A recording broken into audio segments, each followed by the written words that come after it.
I want to build habits. Like, I want to wake up early, I want to read books, I want to spend time gardening, and I failed at all of these. And you think I haven't? I remember once I decided I was going to go for a morning jog before anybody in the house wakes up, and guess how long that lasted? How long? 4 days. 4 days. And on the fifth day, my alarm went off. I looked at myself, I looked at my running shoes, and I said, absolutely not. I gave up. Well, we clearly are sisters in this then. But seriously, I think every person listening right now has a version of that story, and I don't think we're alone. Exactly. And what's interesting, it is not because we are lazy or undisciplined. It is because science is behind it, why this happens, and more importantly, the science behind how to actually fix it. Yep. And this is exactly why we are diving into the topic that we're diving into today. Welcome, everyone, to Chocolate and Spice Talk. I am Neha, the quieter sister and co host. I'm 44 years old, mom to a college going son. I'm also an engineer and an MBA with a 20 plus years of career in technology and leadership, and I love learning and sharing. Hey everyone, I'm Nidhi. I am the chatty co host, and I'm 40, mom to a very energetic 7-year old, and also an engineer. I have an MBA and over 15 years of product and technology experience. I love a good plan. I love a good time with my friends. And today we're talking about building habits that actually stick. So it's not the Instagram perfect morning routines and not the let's just be disciplined advice. We're really talking as, two sisters would, who are complete opposites, by the way, how we approach habit building. Yeah, I mean, for me, I think habit comes from within, and I'm pretty sure the same is for you. Do you think that is how it is, like Oh, yeah, yeah, intrinsic? yeah. Yeah. 100%. I mean, you've tried a lot to get me Mhm. into certain habits. It does not work. My husband, my son, my mom, random influencer. I could listen to them. I might follow them for a day, but if it's not intrinsic, if I've not truly believed in it, and I don't really think it's very important for my life, it's not going to happen. And it's not because somebody else told me so. Yeah, That's my and philosophy. exactly, and it's backed by research. Whatever you just said, like Yeah. self-selected habits are significantly stronger than ones imposed by others. And I think there's a nuance there, and we are going to get all into it. All right. So let's go with toolkit. I know we've been talking a lot about thinking in terms of toolkit, so that obviously it helps us and it also helps anyone who's listening to this or watching. Let's talk about framework number one. Mhm. And this is probably the most important one, which is to start stupidly small. What do you think of this? Yeah, stupidly small, and I love that phrasing. It's by James Clear. Have you read Atomic Habits? I think I've read it, but Yeah. not full. Okay, Yeah. so he talks about it in this book, and it's called the 2 minute rule. Whatever habit you want to build, scale it down until it takes 2 minutes or less. So, want to run? Just put on your running shoes and step outside. And I'll give you a perfect example of this. So, I have been wanting to build a habit to read every single night. And when I say every night, it's like mean every night, no exception. My eyes are closing, I am dead tired, and I'm still going to read even if it's just for 5 minutes. And there are so many times I open my iPad, so I use iPad reading to read, and I get through maybe 3 sentences and I'm out cold. But my goal is I read, period. It's non negotiable. And it doesn't matter if it's 3 sentences or like 3 chapters, I'm going to read. That's a habit. And that's exactly what 2 minute rule in action is. The habit isn't reading for an hour, it's literally the action of opening a book. Everything after that is bonus. And the thing is, like most night, I notice that once I start reading, I'm reading for like 20, 30 minutes because I'm so into it. So, it's just such a beautiful habit to build with just the concept of starting stupidly small. Yeah, it's a good one. And starting small is, in my opinion, also helpful because it builds motivation, right? Like every little success motivates you to do the next thing. I was listening to this chat with Dr. Angela Duckworth, who's a very famous American psychologist, and she mentioned the power of having almost stupidly easy goals and accomplishing them to get yourself out of the rut, like, and motivate yourself. So, for example, let's say you're writing a book and you're feeling stuck, and you could make a very, very simple goal, like a stupidly simple goal, like every morning open the notebook. And maybe a few mornings, all you do is open the notebook, like check mark done, right? The next goal could be just sitting with the notebook for 5 minutes. You're not writing anything, just sitting.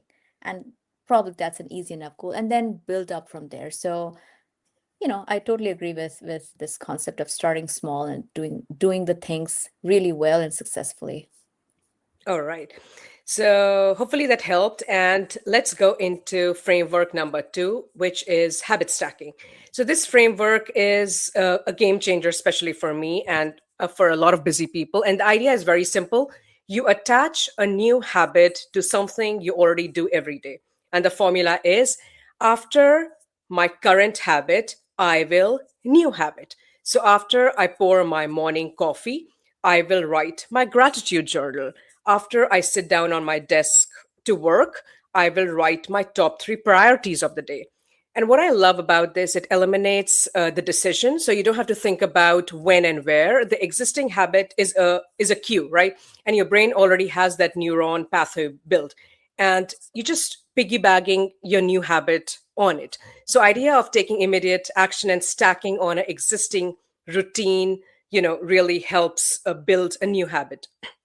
And I consider myself like a really hardcore like habit stacker. So I'll give you a real example.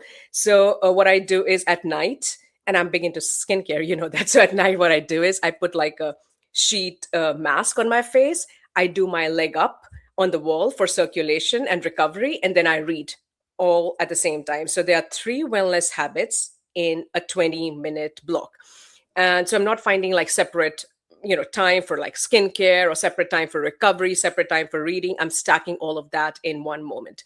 Also, a lot of mornings, the way I start my morning after my coffee and tea, what I do is I do my red light therapy for skin health and collagen while listening to my meditation and drinking my coffee. Again, three things happening at one. So it just works out so well for me. I'm stacking these wellness routine into one, and it doesn't feel like something I have to force myself. It's so ingrained into my routine now.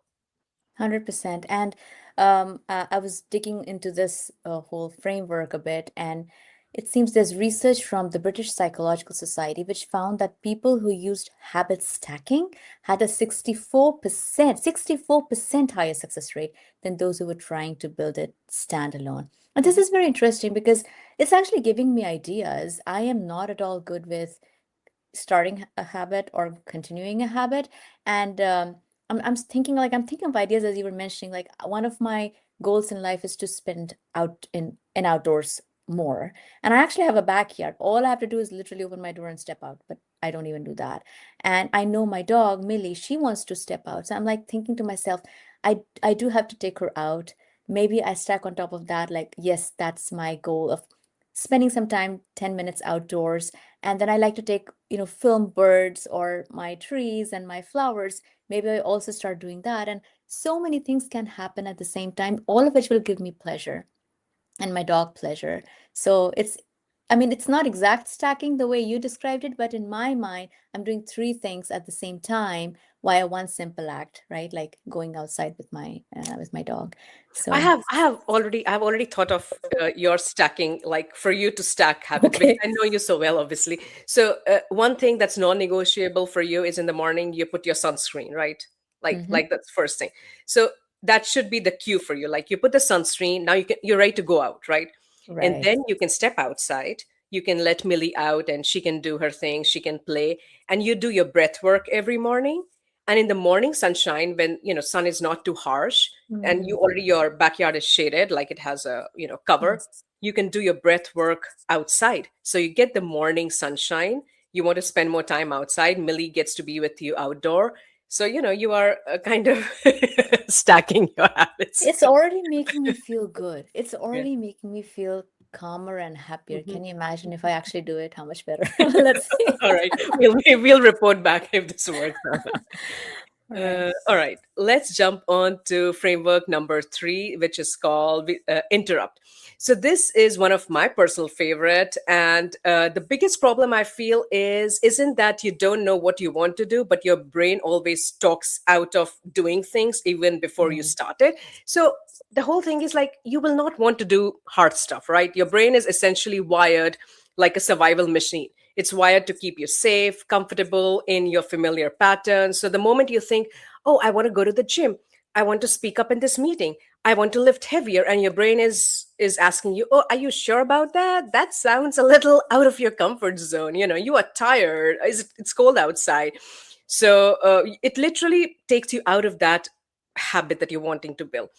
So, and this inspiration of like interrupt came to me from Mel Robbins. So she talks about a 5 second rule. And the idea is when you have an instinct to do something good, you align it and you align that goal and you club in 5 seconds before that idea, like your brain throws you out of that concept. So, what you do is you count backward, like you do 5, 4, 3, 2, 1. So you saw that that took a little bit of effort for me, a focus, like front counting 1, 2, 3, 4, 5. You know, that's, you do that mindlessly. But when you do the backward counting, it takes more effort, and you do the backward counting, and then you don't debate, you just move your body towards an action, right?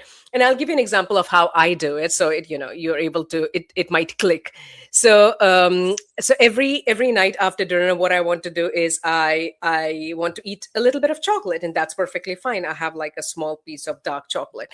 But the problem is that after one piece, my brain immediately says, "Oh, maybe you should have a little bit more. Like, what's the harm? Just go find some other sweet." And then at that time, willpower doesn't work. You know, I'm standing in the kitchen counter, still staring at all the sweets, and I'm going to lose that battle. I know. So what I do is I start doing the backward counting. So I interrupt my brain and I do 5, 4, 3, 2, 1, and I physically take myself out of the kitchen and take myself in the bathroom, and I brush my teeth. I brush my teeth, I do the flossing. So you know, I interrupted my mind. I did all of it. And now obviously after brushing my teeth and flossing my teeth, I'm not going to go and eat anything else with that minty mouth. So it's too much effort to, you know, brush all of that and do the whole nighttime routine. And so, you know, it just works for me, like interrupted that brain, and now it's become a habit. Now I don't even have to do the backward counting. I did it for like 2 weeks, and now it just works so well. And I just feel these tools are not meant to be used in isolation. Like when you stack them and combine them, it just feels all of these routine becomes like a part of your life. Yeah, Yeah. this is beautiful. I have another example to give where I don't know if it's like an interrupt, but it is something that I force myself to do. So for example, I wanted to make sure that I tell myself how grateful I am for this day that I get to live. And the best time to do that is when you wake up. And usually what we do is when we wake up, and this is me, like I'd wake up, I'd be like, okay, fine, wake up, like, okay, off to bathroom, whatever. And this now what I force myself to do is as soon as I wake up, I don't get out of the bed. Like I will stay on bed, like still apparently sleeping, but I'll be saying my prayer. So I say my gratitude prayer, and I whatever I have to say, I will say, and only then get up. And it is like my way of making sure I pause. So it's also built a habit for me to ensure that I can start my day thanking, the universe and thanking God. But also it's because like I prevent myself from like jumping out of the bed. Yeah, So exactly. and another example I have is, I'm into strength training these days, thanks to my son and you actually. So I tend to do my strength training after work in the evening, which, as you can all imagine, there are 1,001 excuses I don't want to do it because I'm so tired and all that. So most of the time, my brain actually tells me, skip training, you'll be fine. And you'll find it especially very silly when I mention this. But the way I motivate myself is I create an interruption via an obstacle. So I'm in my work clothes usually, and I'm not much into like workout clothes or any, I don't care about buying. Actually, any workout clothes I have are the ones you've given me. So I will go make the effort of changing out of my work clothes and into my workout clothes. And the moment I do that, my attitude towards my situation changes. So suddenly I'm out of my work mode and very much into my workout mode. And now that I'm wearing my clothes, I may as well work out. And so it's like another reason, it's building this habit via enforcing this specific action of changing into my workout clothes for me. So Yeah, it is an uh, interrupt for you. Like you are in your work clothes, the interrupt, instead of like counting 5, 4, 3, 2, 1 the way I do, right. you interrupt your comfort zone by getting out of work clothes and putting on the workout clothes. So your mind is now like, all right, you have already done half of the battle is won because you changed out. So let's just You get may it as done, well do right? it. You may as well do it. Exactly. It's like tricking the brain. Like imagine like we are that's what we are doing, right? Tricking our brain. I don't want to use the word tricking. It's like we are we're really guiding ourselves, and our brain is noticing that it is a good thing, and the brain's following through, because ultimately workout clothes is just an idea. Like, yeah, sure, let's call it a trick or a hack, but ultimately my body starts feeling better, and over time I will want to do it. I will want to change it to my workout clothes. So that's the whole goal. All right, this leads me really nicely into our framework 3, which is actually my personal favorite, which is designing your environment instead of relying on willpower alone. So I already, the example that I gave is kind of like designing the environment. And I will add another angle to my strength training, designing of environment. So this was something that actually my son uh, asked me to do, and he was so right. He was like, "Get all my dumbbells and weights were in the garage." I was like, and you can imagine how many times would I go to the garage? It's out of sight, out of mind. So he asked me to bring all my weights. So, and I have so many of them, and they're now all in my living room. Sorry, in my family room. So what happens is, like, when I'm about to relax, I'm like, "Ugh, who's gonna do strength training?" I have all my dumbbells very, very visible. So they're very handy. I don't have to make that extra effort of even going to the garage to get those. Because, oh, by the way, for context, for those who don't know, I don't like going to the gym. So I try to do all my exercises at home. So I bought all of these weights at home.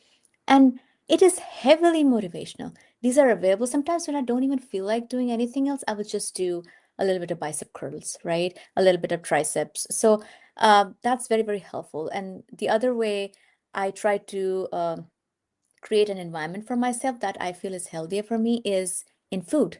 So it's very easy to eat the food that's readily available, no matter what that food might be, and that it's very hard to have that kind of strength within yourself. So I want to make sure I put healthy stuff in my body, and so I will only put those things in my house. And you know how strict my house is. Like, I literally, most of the time, unless I have guests, I have no processed food in my house whatsoever. So I will almost never have any cookies or candies or chips or anything in my house. I just don't have them. So there is no way I'm going to eat them. And then I've also made a conscious decision not to cook um, desserts or sweets or bake anything unless there is an occasion like a birthday. So again, it's just not available. So my house typically has, vegetable, fruit, the other stuff obviously that you need to cook. I like dark chocolate, but like really dark. So that's all I have in my house. And that way, at least I have noticed for myself that I have been able to help myself get trained into eating healthier, and I feel so much better. So much better. Fortunately for me, my husband is okay with it as well. And he does not force or buy random stuff and keep at home. So we're aligned, which is why this works. But yeah, that's how I try to design the environment. How about you? Yeah, I think mine is very similar to exactly what you said. Like at this stage of my life, one of my priorities is health, fitness, wellness. And I also have a home gym. So I have set it up like it's right there. There is no excuse. It's treadmill. There are weights. There is a hanging bar and all of that. So it's when you remove the friction, it becomes easier, right? I don't have to drive to the gym now. Now I don't have to like wake up early at 5 o'clock to fight the traffic and do all of that. And I also have like a wellness drawer in my house. You know how much I love my supplements. With my supplements, my electrolytes, my minerals, so they're easily organized, very easy to grab. So it's I call it like romanticizing the morning, because when you set up your environment intentionally and beautifully, then I just feel like it feels less like a discipline and more like a lifestyle. And that's what I'm going for, so that it feels natural. Eventually, obviously there is a little bit of effort to create a habit, but to keep it constant, you have to make it a lifestyle. And the same thing about food. Like I have this 3 p.m, it's called the 3 p.m, what is that term called? Dip, right? 3 Yeah, p.m dim, when you're trying to yeah, look for the unhealthiest things. So yeah, that's yeah, what yeah, happens yeah. with me. I work from home most of the days. So I try to, at 3 p.m, I try to go in the kitchen, try to find something, and then I was like, all right, I'll end up eating some of Vikram's crackers or something which I shouldn't be, eating. So now, a couple of weeks back, I bought hummus, like those tiny, hummus tips, and a tiny carrot, so that I don't even have to cut it. They are literally mini size carrots, mini size hummus, and now that's all I find at 3. That's what I eat. And the thing is, initially it was like, oh, this is what I have to eat. And I'm like so happy. This is what I enjoy eating. So my palate has changed. And now I'm truly enjoying it. Isn't that beautiful? It is beautiful. And when you were talking about designing, then you know how much I like to design, Yeah. like literally design, right? And I really wanted to start eating oranges Mhm. for a bunch of different reasons. And I know orange is a great fruit anyway. And I live in California, lots of oranges. So I'm like, how do I get myself to eat more oranges? So now I have this beautiful basket that, like you've seen in my home where it's lying, like it has to be beautifully decorated. I even got a beautiful picture frame where I managed to put a beautiful orange picture. So, it's like your eyes see it, your mind wants it or knows it's the right thing, and everything clicks then. And it's very handy, and then you start eating, and now I crave oranges. Come 3 p.m., I want my orange. It's like that beautiful. So yeah, I love And this for our environment. audience, I wanted you all to know that when she was talking about how in a bowl she has those beautiful oranges with a picture, and my son, my 7-year-old, when he went to your house, he actually asked me, Mama, are those real? Because Too they were so well beautifully. decorated and they look like so beautiful. That's not how it's kept in my house. So he was like, Are they fake? Are they real? Like, just tell me what it is." But yeah, going back to these habits, the other thing that I wanted to mention, something like the same about environment, is I wear this glucose monitor, and of late I have been seeing that in the morning, whenever I have my caffeine, it spikes my blood sugar. So something was telling me that the first thing, like I do drink water and the lemon water, but the first thing in the morning, if I have my caffeine, it spikes it. And this just started happening like a couple of months back. So I did my research, and it said that if you add a little bit of protein before any caffeine, it'll regulate your glucose spikes. So I did my research, and it looks like, and I don't want to eat anything in the morning. I want to drink something. So bone broth was recommended. So again, so what I did the experimentation. I started having bone broth before my coffee, no spike. So I know that this has to be a habit. Do I want to have bone broth first thing in the morning? No. But does it help my body? Do I feel better the rest of the day? Yes. So I had to figure out a way for this to become habit. So I bought a really good quality bone broth, because if I'm drinking every day, it better be a high quality product. And then I bought a good quality one. Then I made a special space in my pantry for it. So I open the pantry, it's visible in the morning, it's very easy to open. All I have to do is pour it in a cup, microwave it for like 1 minute, and while I make my coffee or tea, I can drink my bone broth. So now it has become a habit. So I've set up my environment so that something that's good for me, the data showed I needed to change something.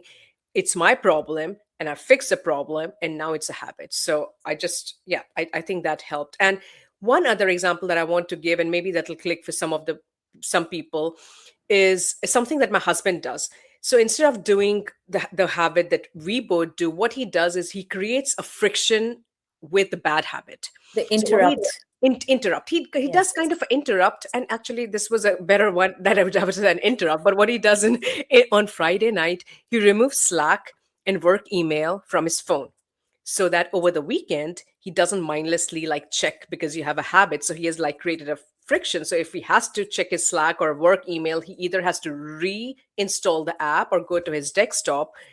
But this helps, like he it's so much work to do that, to go into the back bad habit, that now he is you know gotten comfortable with a good habit, and it is like imbibed in his lifestyle now. I love that. And another example I wanted to quickly share. This is also like somewhere in between interrupt and design your environment. So I started drinking coffee some time back, and I thought like, because sometimes when you work, you forget to get up, and that's not good for you. And I wanted to create this friction that would force me to get up, because no amount of setting alarm and all was helping me. I would sit for too long, then my body would feel bad.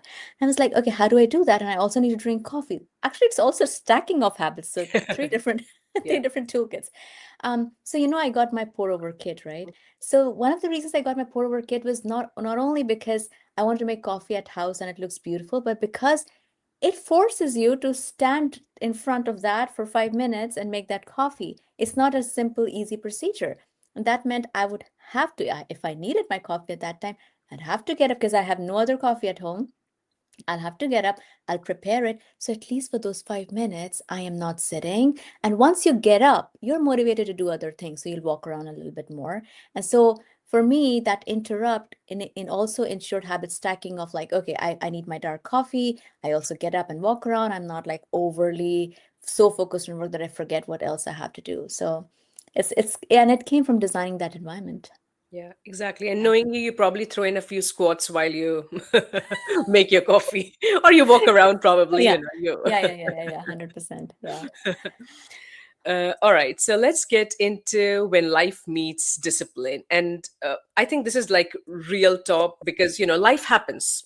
We get sick, I get sick, somebody gets sick, something happens, and then we might just fall off from the habit. And how do you get back into the practice? I think that's so important. And I want to share something that I'm actively working on right now, and that is going to bed early. So that is something that I struggle with a lot. Like when Vikram is down, I want to, spend the day catching up or watching TV or decompressing. But my priority in life is a non negotiable priority is getting 8 hours of sleep, no matter what, because that keeps my hormones under control and that keeps me like more present. And there are times when, my son is sick and I'm up with him at night, those are the exception. But how do you get back into the habit of going to bed early and kind of making sure you're protecting your sleep? And for me, what that means, it's I'm watching TV and in the middle of the episode, mid sentence, mid cliffhanger, I have to go to bed at 10. It's like Cinderella, it's like clock strikes 10 and I'm starting wrapping up. And I've been doing this for a week now, and this is sticking, and I'm so glad. Hopefully it does stick. But sometimes my husband is like, oh, it's Friday, are you sure you don't want to finish this movie and do well? And I do want to, but I do know if I cannot do it half a week and not do it half a week. That's not how habit works, right? You have to be consistent. And knowing that, and it's making me a better person. Like if I get good, 8 hours of sleep, I'm more productive. I can work on, with my work things better, my side project better. I'm a better mom, better wife, better friend. So all of this is so important to me. So yeah, I mean, this is like the rule. And you have seen me, I'm very protective of my sleep, whether I can take a nap or whether I go to bed early. It's like, I need to get this done. If the world is not ending, I'm going to go to sleep. So, yeah, so this is discipline. I love your discipline. I love this discipline that you have of like here's my stop time Mhm. and it is for this reason. And the deeper lesson here is that you're able to say no to something you're clearly enjoying. I mean, I'm sure watching TV with Siddharth, like your husband, is quality time for you after all the full hard day. That's when you really roll back and chat and enjoy. And how do you say no to that? Because I don't know, I don't say no to that. So I am really bad at this. And I'll share, um, you know, I used to be able to do that, to be honest. When my son, and for those who are newer, my son is now in college, so he's out of home. So I'm an empty nester. Having kids puts that constraint on your life that almost becomes a discipline because your kid will wake up early in the morning and you have to be with the kid. So you better sleep early enough to get enough rest so you're not cranky. Like you work backwards, you have a working backwards plan from there. And when you don't have those kind of constraints, then sometimes you go lax and then you lose that habit and then you have a brand new habit where you cannot wake up before 7:30 or 8 or something, no matter, like, okay, my first meeting is at 9, well, I can wake up at 7:30, which means I can sleep by 12. Like that's the calculation you do, and then there's no habit, right? That's the problem, right? There's no pattern. So this is on me. I have still not figured it out. I really want to be disciplined about it, but even yesterday, I know we had to record a podcast today, and that's why, as usual, I was late today. And I was like, okay, I've got to prepare, I've got to sleep. And suddenly, midnight, I had an idea. I'm like, okay, let me work on this. And I spent the next 1 hour at night till 1 a.m. working on something. And then obviously I woke up late. And so, like, yeah, it is something I have to be very mindful about. I have to figure out maybe a motivation, something that makes me want to wake up early in the morning and then work backwards from there. So, yeah, really weird. All right, let's shift gears here and think about how can we help our kids build these habits. Like, obviously as adults it's hard enough to make habits, but how do we teach our kids so they have that thing in them to be able to follow it across adulthood? Yeah, I think this is a very important one, especially like I connect to it deeply because I have a 7-year-old. And research also shows that, habit formation can happen incredibly young. And their brain are wired that they are naturally curious and, they respond to routines and they pick up patterns faster than we give them credit. And so I'll share some of the personal examples. Like in our house, we have chore chart, and Vikram has very excitedly also told you about all the chores that he does. So we started this, I don't know, a year back when we had a chore chart, and we have like a couple of chores for him. And initially, it was like, all right, you complete all the chores for the day, and the end of the week you get a reward. It's a star, and you count number of stars. It's like $10, whatever it is, like a reward system. And then here is what's amazing, at this point, it's been like a couple of months now, we have consistently been doing it. We don't talk about money, we don't talk about stars anymore. It's completely irrelevant because now the behavior has converted into a habit. My son makes his bed every single day without me telling him. So the cue is breakfast. So in the morning, he does breakfast. Now his brain is wired. After breakfast, I have to go make my bed. He makes his bed. And one of his other chores was he comes back from school and he had to put his shoe in the shoe rack. So now I don't have to tell him. He comes back, keeps his backpack, he puts his shoe in the shoe rack. So it's like how like these all routines, chores have quietly, I think, has built his competences, confidence, and has made him more you know interdependent, like independent. So it's not just about like chores, it's about like the sense of capability that he has. Like he feels so a sense of pride that he's doing all of it, and it's actually very freeing because I feel kids feel very safe and capable when they know what's expected and what's expected of them. So this is like an amazing habit formation that has really helped him. Yeah. Yeah, and it almost feels like you are actually personifying, the science behind habit forming via obviously Vikram. So again, because I dug a bit deeper into just the research of all of this, research in child psychology shows that external rewards are like scaffolding, Mhm. right? Like that they're temporary support structures. They're not permanent, but they actually gradually fade, like the motivation for external rewards gradually fade, so they actually become intrinsic, the thing that we talked about Mhm. early in our podcast, which is if habit or the need for habit becomes intrinsic, then it sticks longer. Mhm. And so ultimately, you don't have to remind your kid to do this. They will take personal pride and they will have already formed a habit and they'll want to do this. So another study in BMC psychology actually found that behaviors that are pleasurable or intrinsically rewarding become habitual after just a few repetitions. So after fewer repetitions are required for that. So that's the magic. Like get them to have internal satisfaction, the pride in the bed made, or when the shoes are on the rack. And I know Vikram is so good with all of that. And ultimately, they won't need charts, sorry, stars. So you Stars can save your anymore, stars yeah. after that. Yeah. Yeah, I mean, on that intrinsic rewarding, I'll give you another example, which is an example of exactly what you said. Is we have another rule in the house that I want him to check that he has had vegetable at least once a day. So for Mm. example, on Fridays in school they get pizza. It's a pizza Friday. But for dinner, he says, always checks whatever he's eating, and he's like, Mama, did you give me vegetables today? Did I eat vegetable today? So he's checking. A 7-year old is mentally tracking his vegetable intake. And he's doing this not because he's afraid of a punishment, or he's doing it because the concept has been now trained into his brain. The cue is the dinner, the routine is checking for the vegetables, and the reward is the internal satisfaction of knowing that he's doing the right thing. So yeah, I mean, I just feel we can certainly build habits in kids. And the thing is, initially when I start training him or start putting telling him to do chores, he doesn't like it, obviously. Mhm. He doesn't want to. Is like, you really want me to put my dishes in the sink? Is like, yes, that's a part of your routine.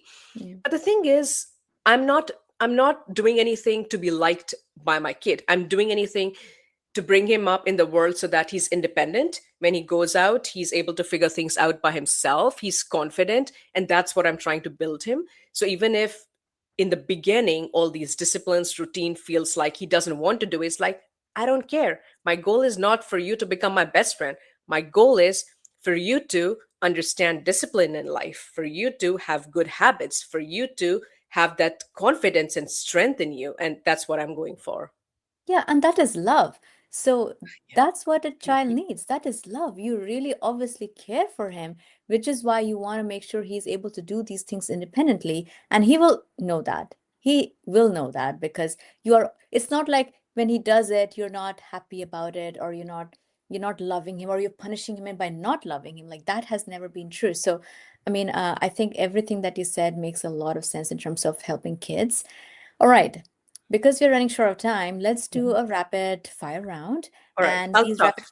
Okay, go ahead. All right. Yeah, what were you saying? Finish your thought. No, no, no. Let's do it. All right. So, quick habit tips from everything we have researched. So, are you ready? Yes. All right.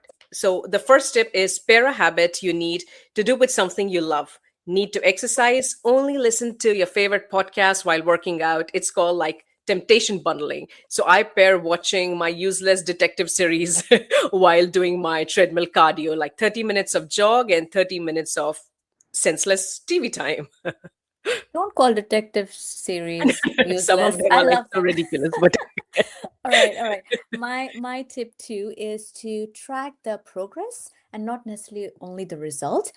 So for my strength training sessions, another thing I do is I keep a log of my strength training. I don't have to, but I literally every time I do it, I will write how much I lifted, how many sets I did, which days I'm doing it on, and what happens is that as I go back, and if I go back, I see all the progress that I made, but also it just forces it upon me. Like it's another mindful habit, and studies show process tracking leads to 37% higher habit persistence. Mhm. And it's also inspiring. I also do the something, and when I track it, I'm like, oh my goodness, I lifted like 25 pounds. Now I can up my game. So, Yep. that's another benefit. Yeah. All right. Tip number 3, morning habits sticks better. And if you can do important stuff before 9 a.m., because research also shows that 75% of successful habits builders have their key habits in the morning. And that's why I feel like my bone broth habit in the morning stuck. Yep. All right. Tip four is to celebrate the small wins, which seems very a good thing to do, actually. So, for example, like, I want to walk after every meal, and I started by being super happy if I even just stood up. Then it's like, I walk 5 minutes, then 15 minutes, and now I even spend 20 to 30 minutes walking after a meal. And that could have happened only because I kept encouraging myself. Same thing with reading. I really want to make reading one of my goals, like one of my habits. And if I just even open a book, like I've designed my environment, books are right in front of me. I open a book, sometimes I just read one page, sometimes I read three, and I'm happy either way. Yeah, exactly. All right. Tip 5, schedule it or it won't happen. People who block time, the habit is like 3 times more likely to maintain it. And I batch my work too. For example, for the podcast, I plan all the IG posts, all the social media posts on one day, scheduling in one day, and all the research documenting in another day. So it's like the same principle. Yep. And tip six is the 5 second rule that you had mentioned from Mel Robbins. So when you feel the impulse to do something good, count five, four, three, two, one, and physically move before your brain talks you out of it. So just don't wait for inspiration to strike, just start. All right. The last tip from us is review and adjust monthly. Habits aren't set and forget. If something is not working, just swap it, change it, and be flexible in your approach. Rigidity in your commitment doesn't work. So it's all about balance. Yep. Well, that was a lot, a super rapid fire. We were not too fast. So yeah, we want to leave you all, listeners and folks who are watching, with a challenge this week. It's not a big one because we don't want to do something that's too hard, right? Yeah. Right. Yeah, just So I that, would say just yeah, just pick one, pick yeah. any challenge, any habit, and make sure you do it because you want to do it, not because somebody told you to do it, and see if it sticks. And do it every day, do it every week, whatever works for you, and we would love to hear from you about it. Yep, and when you do it, or if you're struggling with it and you'd like to share it, please come and tell us. I mean, we're on Instagram. Our handle is Chocolate and Spice Talk. You can drop us a DM, leave a comment, send us an email. However you want to reach out to us, we absolutely love to talk about it and discuss this. And you can create your own accountability with that. Exactly. And share this episode with a friend or family members who you know is trying to build a new habit. Maybe you can be each other's accountability buddies. But yeah, spread the word. That really helps us, create more content for you. Yep. All right. Until next time. Thank Bye. you. Bye.